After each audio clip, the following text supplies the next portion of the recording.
Okay, picture this. You're writing a really important email to a client, or maybe you're in a one-on-one conversation with your boss. You have a brilliant idea, something that could really make a difference. You know exactly what you want to say in your head. Oh, I know this feeling well. The internal monologue is perfect, crystal clear. Exactly. But then you start to speak, or you start to type, and the words come out messy, disorganized. Your brilliant idea gets buried in long, confusing sentences, and you can just feel the other person isn't quite getting it. That is one of the most frustrating feelings for any professional.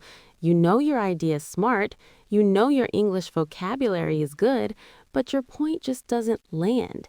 It sounds weak, and you have no idea why. It's a huge problem, and today we're going to solve it for good. A big thank you for tuning in to Boost Your Business English. I'm Alex.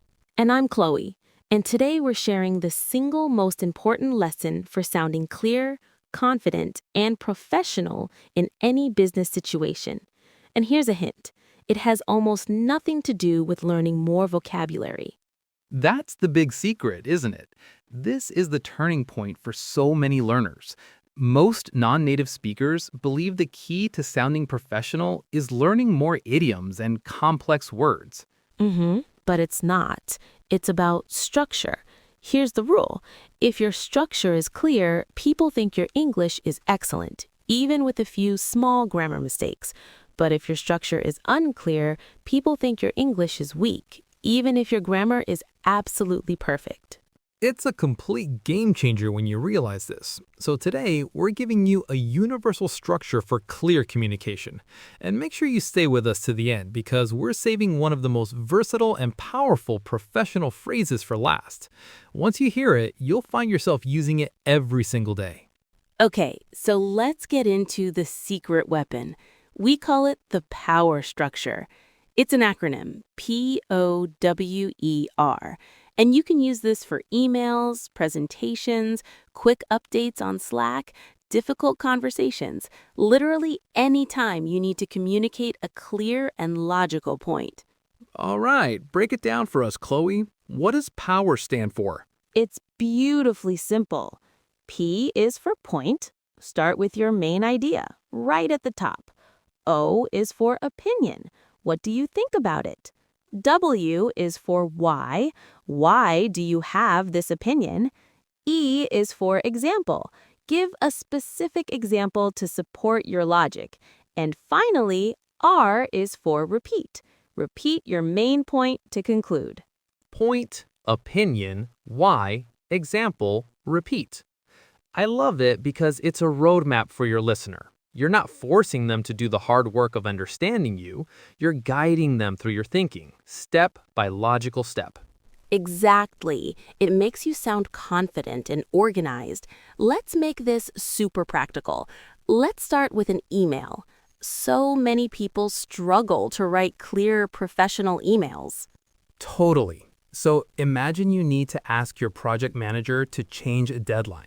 The weak way to write this might be a long paragraph starting with something like, "Hi, I was looking at the project timeline and I am a little worried about the deadline for the testing phase. It seems quite soon and the team feels a bit rushed. It's confusing." Right, the main point is buried. Now let's rewrite it using power. Here's how it would look. Subject, suggestion for project timeline. First, P, the point, I would like to propose a change to the project timeline. Then, O, opinion. I believe the current deadline is too soon for us to deliver high-quality work. Next, the reason is the team needs more time to complete the testing phase properly.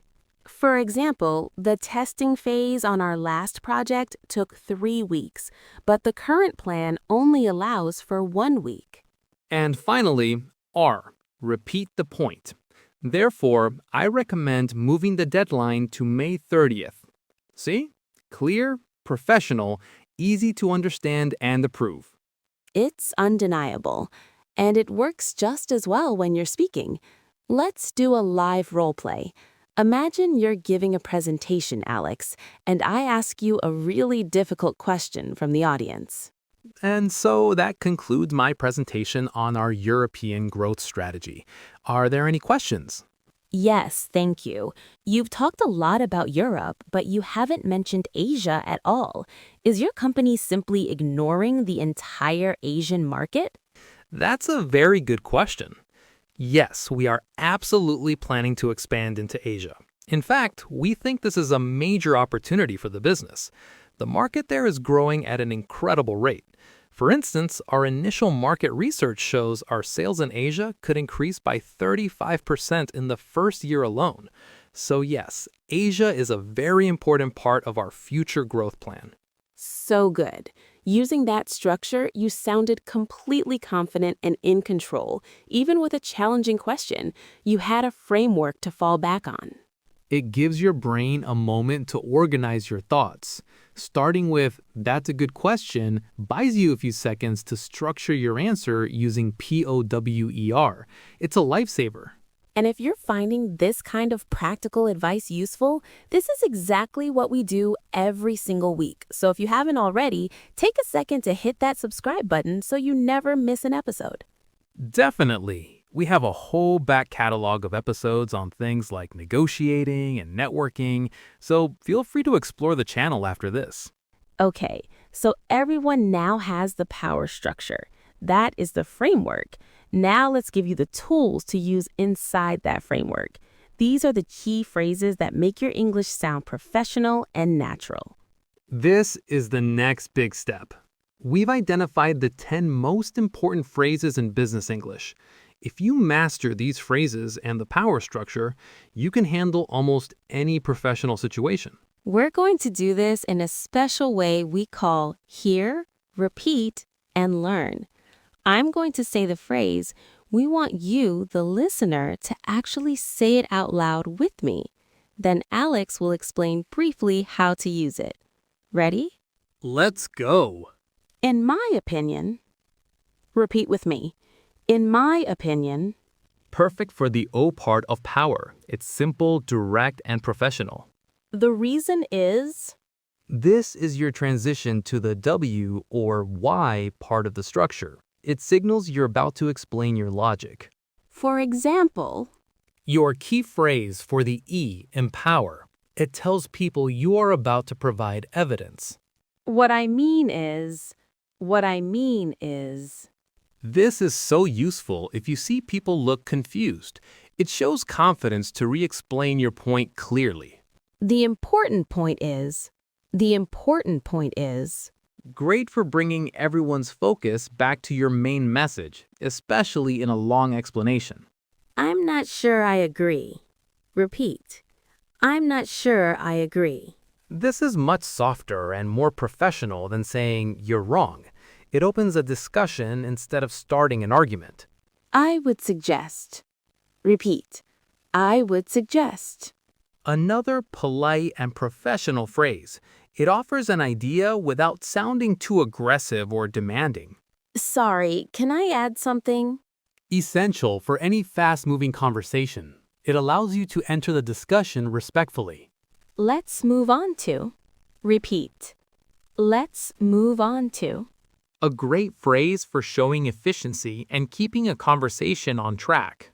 And finally, number 10, the one we teased at the start, the most powerful phrase for concluding any point, email, or presentation. So, to summarize. Repeat with me.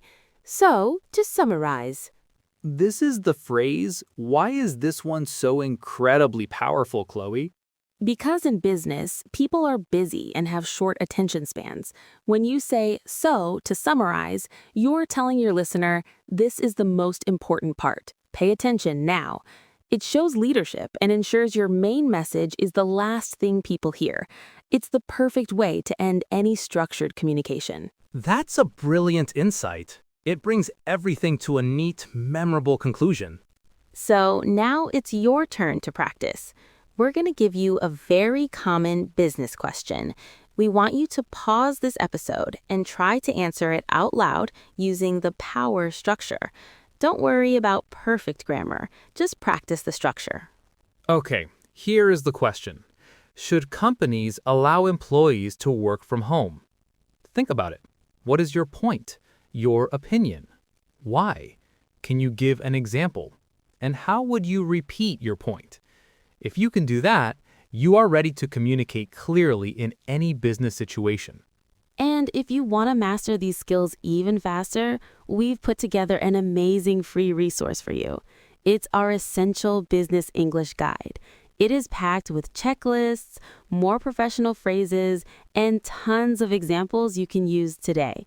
It is the perfect companion to this podcast, and the link is right there in the description box below. It's honestly some of our best advice condensed into one easy-to-use guide. We know you'll love it. We truly hope this episode has been a turning point for you. Remember, confidence in English comes from clarity, and clarity comes from having a strong structure. Thank you so much for listening today. If this was helpful, please hit subscribe so you can join us for more lessons. We have one question for you to answer in the comments. What is the one communication situation where you feel your English is weakest? Is it writing important emails, making suggestions, or something else? Be specific. We read every single comment, and your answers help us create better content. That's all from us. I'm Chloe. And I'm Alex. Keep boosting your business English, and we'll talk to you soon.